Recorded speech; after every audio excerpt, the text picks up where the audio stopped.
we're getting near all the points about doing standing qigong. So we've done all sorts of things in this, about pung, forwards and backwards, left and right, up and down, how you behave with your spine. And we're going to look at something to do with your pelvis. So just for a second, we're going to look at the pelvis, which is why I need the skeleton yet again.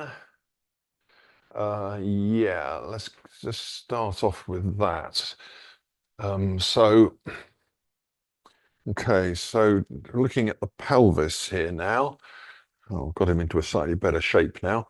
Um, Not that we need him in a good shape because we're in the pelvis.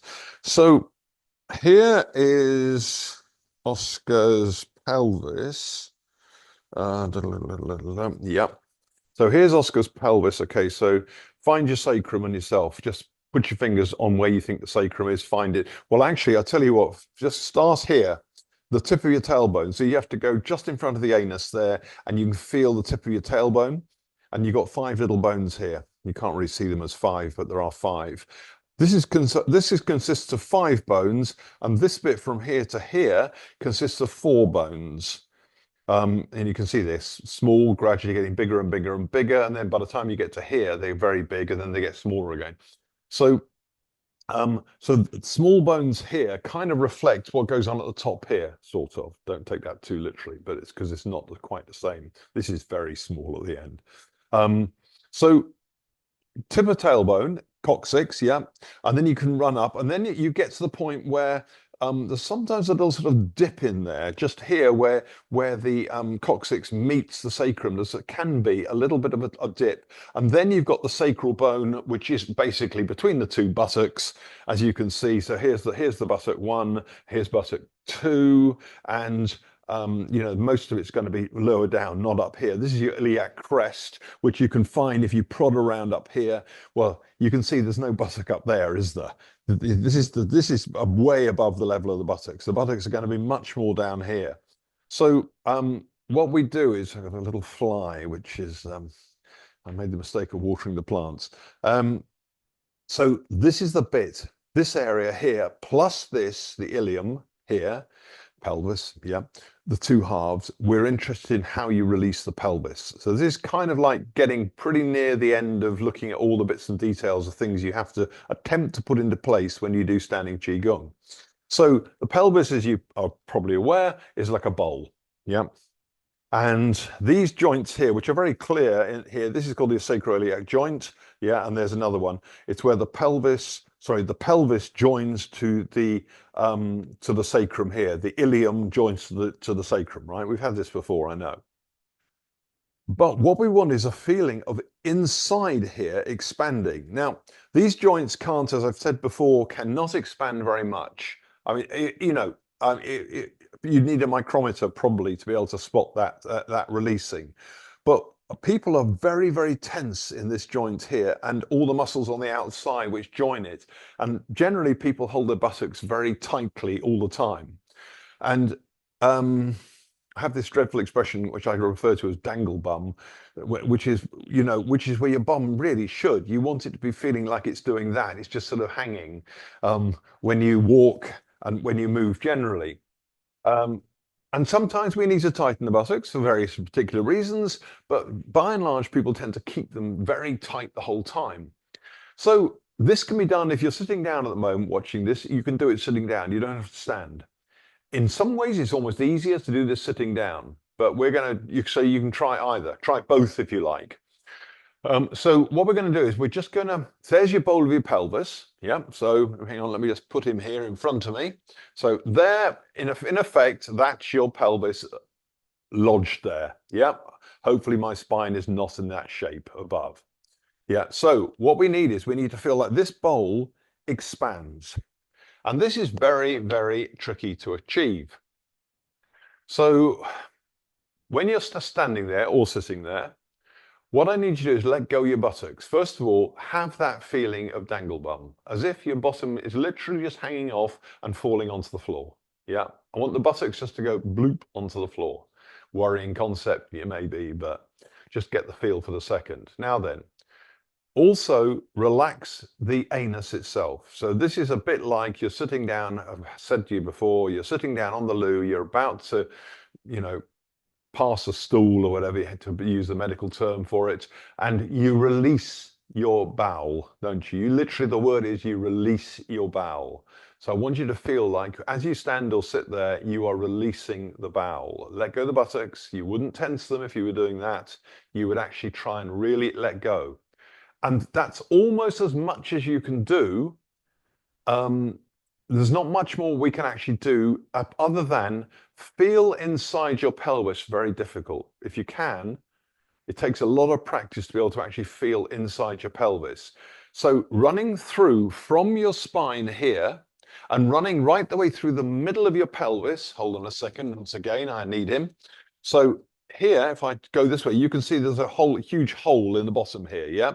So running through that massive hole, you have muscles which come from the spine here and they run down through here and they go over and through the bowl. I mean, some attach to the pelvis, you know, obviously, but many of them go down and actually attach to your legs. So what we're trying to do is we want to release those internal muscles which travel down to the legs. So you're standing there, sitting, either, doesn't matter. First of all, you know, loosen the bowel and just let your bum hang. And now go look inside yourself, feel inside your pelvis. So you know there's a big hole at the bottom. Yeah, massive hole. Yeah, that's where the sexual organs are, and that's where the anus is, etc. And so we've got this massive gap, but also all these muscles are running through, and all the nerves as well. Lots of nerves running downwards to your legs. Those of you who have back problems, sciatic nerve, which will travel down that way, and down the back of your leg. You know, so you need to try and release internally. So you feel as though your pelvis, if that's your pelvic bowl, it's actually doing this, but you can't make it happen. So this is a big problem with how do you release a muscle? And we'll look at that at some point. I haven't got the answer to that simply because everybody's different and everybody feels differently. So there's no definitive answer as to how you release a muscle. But we need to try in our own way to have that feeling as though the pelvic bowl is just widening. So we looked at this a little bit when we talked about widening the hip bone and widening the shoulders, but now I'm looking more internally rather than the actual feeling of purely the bone just expanding left and right. Internal relaxation. Yeah, so that's what we're after when we do standing Qigong. So let's just see if we can attempt to do this. We're going to only take the hands to this lower position here, so we don't have to worry too much about them. And in fact, what we'll do is we'll just lift the hands up now to there, just put them into that comfortable position. Look, about 45 degrees ahead. I'm not overstretching. It's just relaxed in front of me. Yeah. Okay. Feet are parallel. And now you're going to just very gently release your lower back and allow your knees to bend. So we're lifting up the pubic bone slightly here to create a pelvic tilt, but I'm relaxing my buttocks. And I'm sitting down just a tiny bit. I've only dropped about an inch. Okay, now that's enough for me to practice this. So what I need to do is I need to now have that feeling of allowing the bowel to open.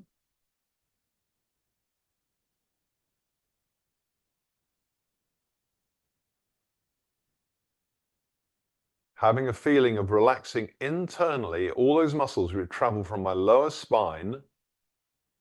It's muscles and nerves, by the way. But muscles are the thing which are the hardest to let go of because you can't really let go of a nerve. So the muscles release and they're traveling right down to the legs here. They're actually joining onto the femur, which is your bone in your leg, in your thigh. So those muscles will attach to the thigh.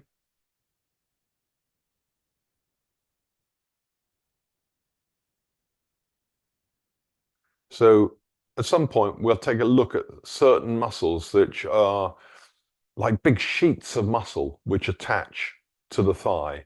And sometimes if you have a picture of these, you can just go onto Google or you get an image of muscles on the femur or muscles in the thighs, and you'll see there are some big, very thick, cabley muscles and some which spread like a sheet, attaching all the way down the bone. So we need to release those. So try releasing the insides of your thighs. Yeah, the insides of your thighs. Let go.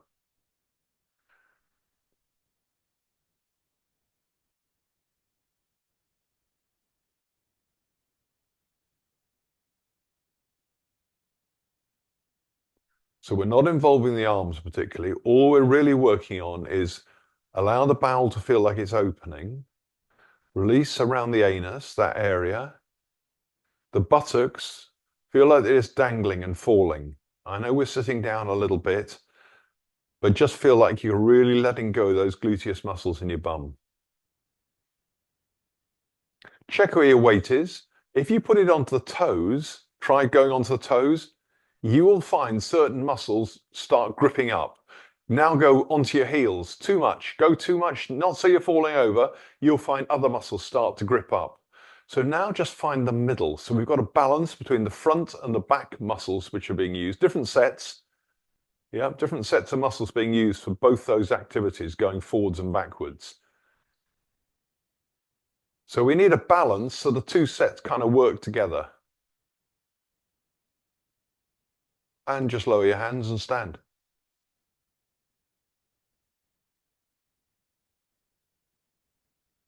Good. So that's all. That's it on that today. I've got other stuff I must do with you. It's about relaxing, relaxing muscles. We have to look at some point. How do you actually think about that? This is a question that keeps on now coming up in the physical classes, face-to-face ones. How do you relax? It's a huge question. I mean, it's massive, and everybody will have their own method. But sometimes having more of an anatomical understanding of your body may help you.